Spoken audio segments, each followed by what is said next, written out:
Well, hello, Stampers. Happy Monday to you. It's time for Cheer Corner. My name is Jackie Vander Sarboot, and I'm a Stampin' Up! Demonstrator in both Canada and in the Netherlands. And Cheer Corner is something I started a few years ago because I truly believe that we can change the world one card at a time. Let's cheer someone up today. So if you think of someone as I'm making this card that you think needs this card in particular, please send me a message and let me know who the person is and why they need this card. And yeah, then I have a difficult decision to make as to who gets it. So let's take a look. Today we are using the stamp set's everyday details, and I have an extra piece of um, I did a technique a little while ago, and I will share the link for it because I'm not going to do this today. It's called Faux Patina, and that is the look that you get when copper gets exposed to the elements. So when you see an old building with, for example, the Parliament buildings, those copper roofs get a bit of a green tinge to them, and it looks really cool. So this was done with 3 shades of color. You first emboss, and then you sponge on a pretty peacock, pecan pie, and coastal cabana. And after that, I rubbed on some of this metallic enamel copper effects. Okay, and that's how you get this look. Okay, so we're going to use this piece. I will share the link of how it's done. So I'm going to layer this on a piece of pecan pie, a piece of pretty peacock, and then we'll put it on a very vanilla card. But first, we're going to, I thought I would continue on with the copper theme. So we're going to stamp this vase in copper on here. Okay, so let me see. Here is the copper embossing powder. And I'll walk you through the steps needed to do proper embossing. So before you emboss, you need to prepare the surface.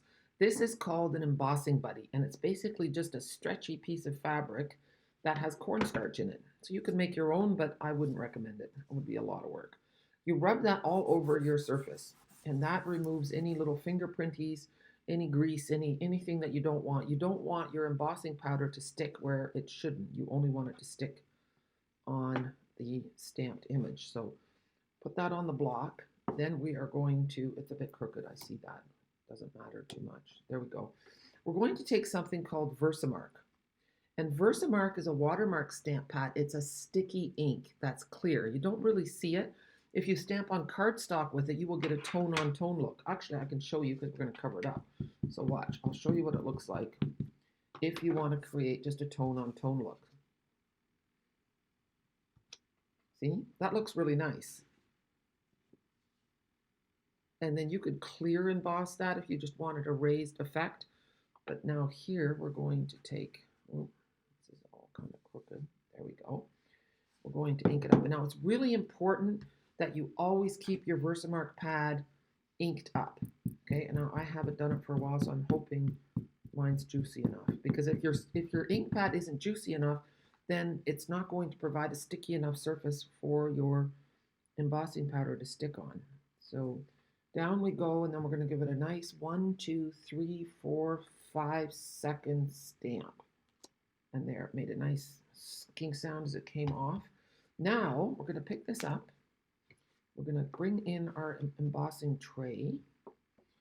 And I can use these. That's not a bad idea. Now, this is a brush that you can use if there's extra bits sticking anywhere. Shouldn't be the case. Okay, so now we're going to take our copper embossing powder and pour it on. Give it a good flick. See, so now we have the powder. It's not done. We're not done yet. Now we need to heat it so that the powder melts, and that's a really cool technique. I'm just going to put this aside. I should put the lid on, but since it's sitting in the tray, it should be safe. Let me grab my embossing gun. So here's the embossing gun, and it has a shield so that you won't burn yourself because this gets pretty hot. And then it does have a 1 and a 2 setting. I always use the 2. And then the trick is don't wave it around when you're heating. Hold it in one spot at a time and you'll see it change. Here we go. Now it has to heat up a little bit, so at first it takes a little bit.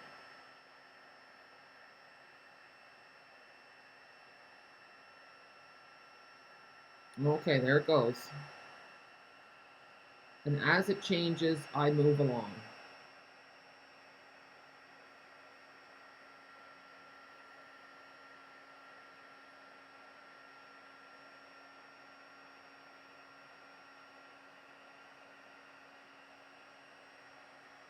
Okay, and then I carefully angle it back and forth to make sure there's no dark spots, but it looks really good. Okay, so now I thought we're going to do a couple of things. Let me grab my grid paper here. I want to make it a little more vintagey, so I'm going to take my blending brush and the pecan pie ink. I put all my inks away. So let's distress the edges, and we're going to take pecan pie, and then we're just going to go like so. And do all the way around. Start off the edge and then work your way in. Off the edge, work your way in. Off the edge, work your way in. That way you don't get splotches. Off the edge, work your way in. Off the edge, work your way in. I know I'm a broken record. Off the edge, work your way in. Then you'll remember. And there we go. And now one side is darker than the other, but that's okay. Although maybe it's not. There we go. So that looks really cool. And now I want to take the colors, I want to mimic the colors that were in my background. So I used Pretty Peacock and I used Coastal Cabana. So I'm just going to, there's a couple ways I could do this. I can dab it right on, or I can do this. I'm just going to put a little bit of that color on the block, and then I'm going to take my blender pen and pick up the ink. And then we're just going to color these flowers.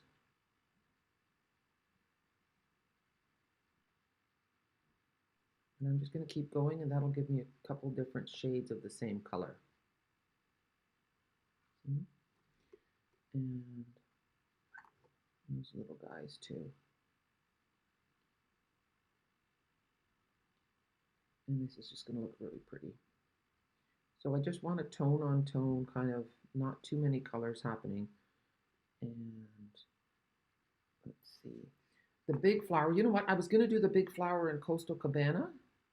Maybe I will. Yeah, I'm still going to do that. Okay, so now we're just going to take some Coastal Cabana ink and put it on this corner. Now make sure your blender pen is like a naked marker. You just want to clean that off. And now we can pick up the Coastal Cabana. I'm going to start in the inside. The Coastal Cabana, you can see it's kind of the same color family, but a little brighter.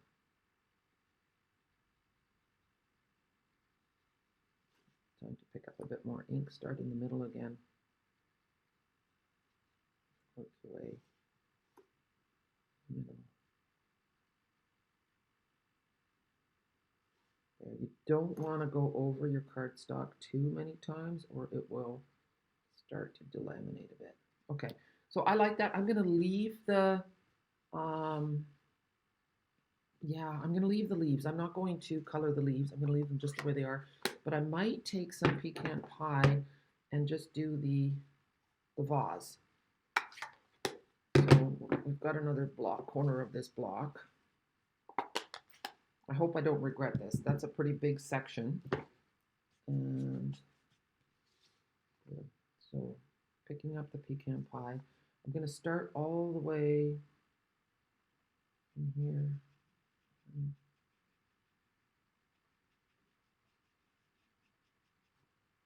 Starting in the corner again.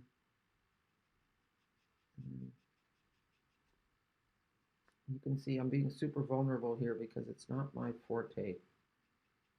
I would rather use blends. And you know what? I might just go and grab my blends. You know what? Because this looks really hideous. I like adding glycerin. Well, you know what? Let me not give up. Let's not give up. Here. But the blends are a little bit easier. This is nice for smaller surfaces. But the big one is a little bit daunting. Maybe if I go like this in little circles, that's better. I'm testing my theory about the cardstock. I'm using a very light hand, okay? I'm not pressing hard at all, because otherwise I'm afraid my cardstock is going to be a mess. Okay, well, you know what? It's not looking bad, is it? But yeah, for a bigger surface, blends are definitely my preference, not a blender pen. Okay, well, you know what? It looks all right. It actually does. Okay, let's put it on the card, and then let's get our card finished. Let's see. Okay, so we were going to put this on here, and then on a very vanilla piece. But I just want to lay my pieces out. I like to do that before I commit. And then we're going to play around because I'm not sure yet if I want to add a ribbon. So here's my vanilla piece. So here we go. And I need words. I'm not sure yet. I think I will. I don't want to cover up too much of the. You know what? Maybe just. I'm going to show you something, okay? This is the look I was going for. I was thinking to do this, but I'm thinking it might be a bit much. So I'm just going to use linen thread alone, nothing else. So I'm just going to wrap it around a few times.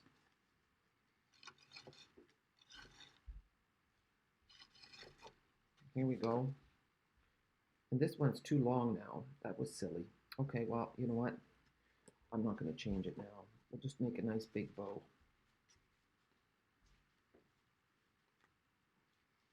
There. Just like for flowers, you know, when they tie raffia or something around, that looks really cool. Okay, so this is now going to go on here. I'm going to cover this up, like so. And since this is pretty thin, I can get away with just using liquid adhesive. I don't have to pop this up. If you're hearing any noises in the background, that's Gerard making his lunch. And I'm thinking he was taking his bread out of the bag. But sometimes, you know, you don't hear all that noise from far away. There we go. There's no more construction noise because the guy that was working on the fence smashed his thumb with a hammer. And so he had to go home, poor guy. And it's nice and quiet, but still, you don't want anyone to have that kind of pain. Oh, look painful. All right, so this has to go like this. I love that vanilla in the background. I think it's nice and fresh.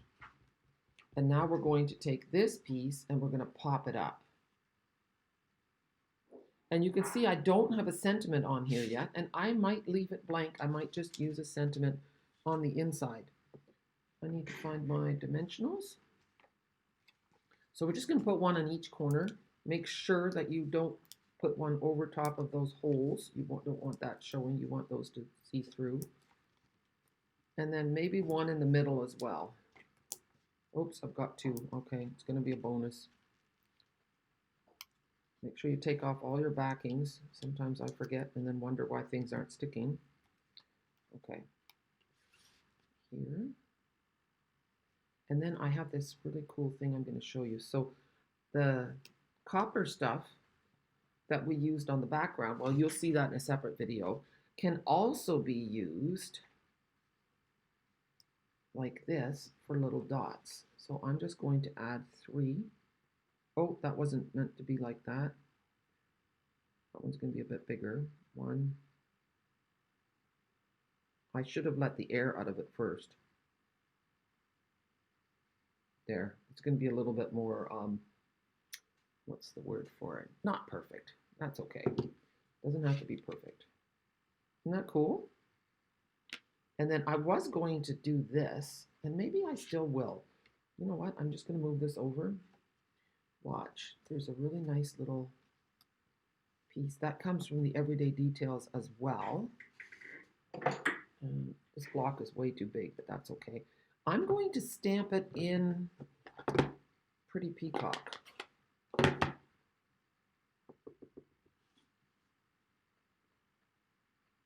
1, 2, 3, 4. It's a little bit crooked because I wasn't like hovering over top of it. You know what? That's all right too. I'm just going to put a couple of dimensionals on this side. Oh, no, no, no. You know what? Before I do that, this is going to look way too bright.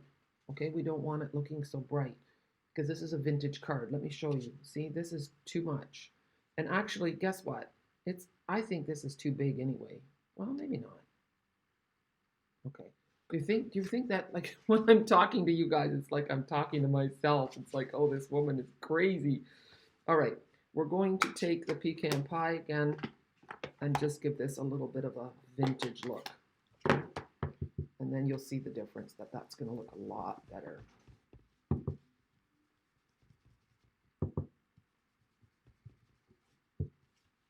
Here, we're going to go a little bit darker on that side. Well, that went a little bit darker than I really wanted, but that's okay. And then maybe to distract, we'll add a little embellishment. Mistakes are just embellishment opportunities, people. Okay, so here's the card. And now I'm just going to put 2 dimensionals on that end. And then I'm going to have some lunch. I am pre-recording right now so that I can spend time with my family when I go to Canada. So here we go. That's just going to go like so with that flower peeking up over top. There. And you know what? You hardly see that it's crooked now with that bow there. And then I thought maybe I would just take this and put 1,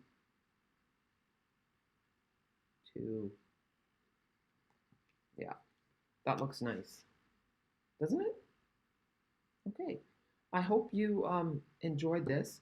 I'm not going to finish off the card. I usually do. You know what? This is popping up a little bit, so you know what I need to do? I'm going to tuck in a little bit of, just going to put a little dab of adhesive there. There.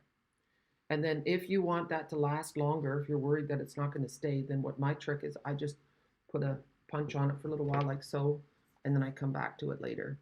So I'm not going to stamp anything in the inside because I don't know who's going to get this card yet. Okay, so I'm going to leave it for later. Have a super day, and don't forget to nominate someone for Cheer Corner. Remember, together we can change the world one card at a time. Have a super day. Bye.